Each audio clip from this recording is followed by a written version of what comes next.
ഈ പ്രദേശത്തെ സദാചാര നിലവാരം ആകെ താറുമാറായിരിക്കുകയാണ്. പിന്നെ ഇതൊരു വ്യൂസിന് വേണ്ടിയിട്ടുള്ള വീഡിയോ അല്ല കേട്ടോ. അയ്യോ പാവം, പച്ചവെള്ളം ചവച്ചു കുടിക്കുന്ന പൂച്ചല്ലേ ഇവൻ.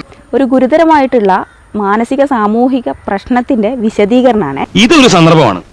മേലേക്കിടയിലും താഴേക്കിടയിലും എനിക്ക് എന്ത് സ്വാധീനമുണ്ടെന്ന് തെളിയിക്കാൻ കിട്ടിയ ഒരു സന്ദർഭം. ഇത് ഞാൻ ഉപയോഗിക്കും. ഇന്നലെ ഞാനൊരു പബ്ലിക് ബസ്സിൽ നിന്നുള്ള ഒരു വീഡിയോ ഷെയർ ചെയ്ത് ചെറിയ ബുദ്ധി തോന്നിയ കാര്യമാണ്.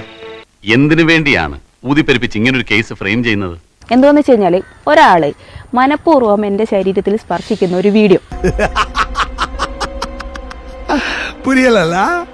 ശരിക്കിത് കാണിക്കുന്ന എന്താണെന്നറിയോ? അയാൾക്ക് അയാളുടെ ഇമ്പൾസ് കൺട്രോൾ ചെയ്യാനുള്ള ശേഷിയില്ല. നീ വിചാരിക്കുന്ന പോലെ ഒന്നുമല്ല, പാവൻ. എന്താന്ന് വെച്ചാലേ, ഞാൻ ഈ ഫസ്റ്റ് എൻ്റെ മുന്നിൽ നിൽക്കുന്ന ഒരു പെൺകുട്ടിക്കുള്ള ഡിസ്റ്റർബൻസ് കണ്ടിട്ട് എൻ്റെ ഫോണിൽ വീഡിയോ ഓൺ ആക്കി ഇങ്ങനെ പിടിച്ചു. എനിക്ക് എവിടെ അനീതി കണ്ടാലും അതിനെ എതിർക്കാനുള്ള ഒരു മനോഭാവം വളരെ ചെറുപ്പത്തിലേ ഉണ്ടായിരുന്നു. ശരി നിശ്ചയിക്കാൻ നിങ്ങളാരാ? വലിയ ന്യായാധിപം വന്നിരിക്കുന്നു. ഇതൊരു മെയിലിന്റെ നോർമൽ ബിഹേവിയർ അല്ല, ഇൻസ്റ്റിങ്ക്റ്റും അല്ല, ടെംപ്റ്റേഷനും അല്ല, പിന്നെന്താ അൺകറക്റ്റഡ് ബിഹേവിയറാ. അത്രയ്ക്കൊന്നും ഇല്ല, നീ ചുമ്മാ ഓവറാക്കിയതാണ്. സൈക്കോളജി പറയണതേ unchallenged behaviour become repeated behaviours. ഞാൻ ഇന്നലെ ആ വീഡിയോ എടുത്ത് അയാൾക്കത് പ്രശ്നമല്ല എന്ന് അയാൾ മനസ്സിലാക്കിയിട്ട് വീണ്ടും അത് റിപ്പീറ്റ് ചെയ്തത് കണ്ടിട്ട് ഞാൻ ആ വീഡിയോ പോസ്റ്റ് ചെയ്തതിന്റെ ഉദ്ദേശം എന്താന്ന് വെച്ചാൽ, ഇങ്ങനെയുള്ള കേസുകളിൽ ജനപിന്തുണ സ്ത്രീകൾക്കായിരിക്കും. സ്വന്തം ജീവിതത്തിലെ ദുരിതങ്ങളടക്കം തന്റെ സൃഷ്ടിക്ക് പ്രയോജനപ്പെടുത്തുമ്പോഴാണ് ഒരാൾ മറ്റുള്ളവരിൽ നിന്നും വ്യത്യസ്തനാവുന്നത്. ഇത് മാക്സിമം ആളുകളിലേക്ക് എത്തിക്കുക. സൊസൈറ്റി അയാളെ ചോദ്യം ചെയ്യണം. കഴുത്ത് കണ്ടിച്ച് പോയെന്ന് പറഞ്ഞാലും ശരി, ചോദിച്ചു നിന്റെ കൂടെ ഞാൻ നിൽക്കത്തില്ല. അത് അയാളുടെ ചുറ്റുമുള്ള ആൾക്കാരും അയാളുടെ കുടുംബക്കാരും കാണണം. ഇനി അതിൽ പിടിച്ചാടോ ഈ കൃഷ്ണമൂർത്തി കളിക്കാൻ പോകുന്നത്? ഒരാള് സ്വന്തം മനസാക്ഷിക്ക് മുമ്പിൽ അയാൾക്ക് ഒന്നും പ്രശ്നമില്ലാതെ നടക്കുന്ന ഒരാളാണ് എന്നുണ്ടെങ്കിൽ പിന്നെ അയാൾ മാന്യത കാണിക്കുന്നത് അയാൾ ജീവിക്കുന്ന സൊസൈറ്റിക്ക് മുമ്പിലും അയാളുടെ ചുറ്റുമുള്ള കുടുംബത്തിന് മുമ്പിലുമാണ്. നിന്നെ കൊണ്ട് എടുക്കാൻ പോകാത്ത കാര്യം ഇവിടെ പറയണ്ട, സൂക്ഷിച്ച് സംസാരിക്കണം.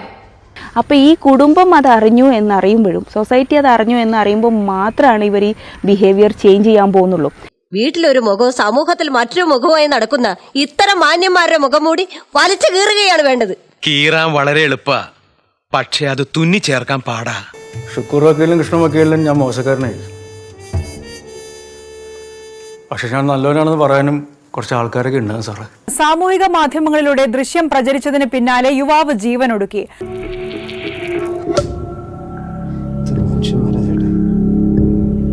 കോഴിക്കോട് ഗോവിന്ദപുരം സ്വദേശി ദീപക്കാണ് മരിച്ചത്. ഒരു മനുഷ്യനെ മനഃപൂർവ്വം ചതിക്കുന്നതിനേക്കാൾ വലിയൊരു നീചപ്രവൃത്തി ഈ ലോകത്ത് വേറെ ഇല്ല. ദീപക് ബസ്സിൽ വെച്ച് ലൈംഗിക അതിക്രമം കാട്ടിയെന്നായിരുന്നു യുവതിയുടെ ആരോപണം. നമ്മുടെ നാടാകെ മാറിപ്പോയടാ. എല്ലാവർക്കും ആദ്യം കേൾക്കുന്ന വിശ്വസിക്കാനും അതിന്റെ പുറകെ പോകാനും ഇഷ്ടം. സത്യം എന്താണെന്ന് ആർക്കും അറിയണ്ട. തിരക്കുള്ള ബസ്സിൽ വെച്ച് യുവതി ചിത്രീകരിച്ച വീഡിയോ സാമൂഹിക മാധ്യമങ്ങളിൽ പ്രചരിച്ചതിന് പിന്നാലെയാണ് ദീപക് ആത്മഹത്യ ചെയ്തത്.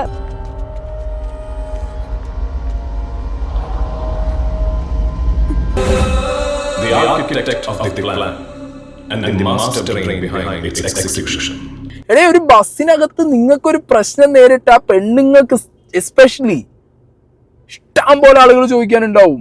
ഈ കാണുന്ന ദേഷ്യം ചാടയൊക്കെ ഉള്ളൂ, പാവങ്ങളാ. ആരാ പറഞ്ഞു നിങ്ങളോട് സൊസൈറ്റി ഒപ്പം നിൽക്കില്ല? വീഡിയോ ഇട്ടാൽ മാത്രം നിങ്ങളൊപ്പം സൊസൈറ്റി നിൽക്കുന്ന നിങ്ങളെ വിചാരം? അതാവുമ്പോ എത്ര സ്പോൺസേഴ്സിനെ കിട്ടുന്നറിയോ? നാണം കെട്ടവന്റെ ആസനത്തിൽ ആരും മുളച്ച അത് വെറുതാണല്ല. തെറ്റിദ്ധാരയാണ് നിങ്ങൾക്ക്. അവിടെയാ പറഞ്ഞത് നിങ്ങൾ റീച്ചിന് വേണ്ടി ചെയ്യുന്ന ഗിമിക്കാ ഇത് എന്നുള്ളത്. കുറച്ച് നല്ലവരുടെ ഇടയിൽ ഒരു ചീത്തയാൾ വന്നാൽ ചീത്തയാൾ നല്ലവനാകുകയല്ല ചെയ്യുന്നത്, നല്ലവരും കൂടി ചീത്തയാകുകയാണ് ചെയ്യുന്നത്. ഈ പാലിൽ പാഷാണം കലക്കുന്നത് പോലെ. അപ്പൊ നമുക്ക് പബ്ലിക്കിൽ ഇറങ്ങണ്ടേ? നമ്മൾ മറ്റേ അയൺമാന്റെ പോലെ ഒരു ഇരുമ്പിന്റെ സൂട്ട് ഇട്ട് നടക്കണോ നമ്മള്? നിനക്ക് എപ്പിസോഡ് ഉണ്ടാക്കണം പ്രാങ്ക് ചെയ്ത് കളിക്കാനുള്ളവരല്ലാട്ടാ ഞങ്ങള്. അല്ലെങ്കിൽ ഈ റൂൾസ് ഒക്കെ ഒന്ന് മാറ്റിയിട്ട് ഫ്രണ്ടിലെ കുറച്ച് പോർഷൻ പെണ്ണുങ്ങൾക്കും ബാക്കിലെ കുറച്ച് പോർഷൻ ആണുങ്ങൾക്കും. കാര്യങ്ങൾ ഇത്തരത്തിലാണെങ്കിൽ ചിലപ്പോൾ അതും വേണ്ടി വരും. എങ്ങനെയുണ്ട്? മിക്സഡ് ആക്കണ്ട ബസ്. അതേ നടക്കും, അല്ലാതെ ഞങ്ങൾക്ക് സേഫ്റ്റി ഇല്ല. ആണുങ്ങൾ എന്ത് ചെയ്യും? നിങ്ങളൊന്ന് ആലോചിക്ക്. ഈ നാടിത് എങ്ങോട്ടാ പോകുന്നത് എന്റെ ഭഗവാനെ?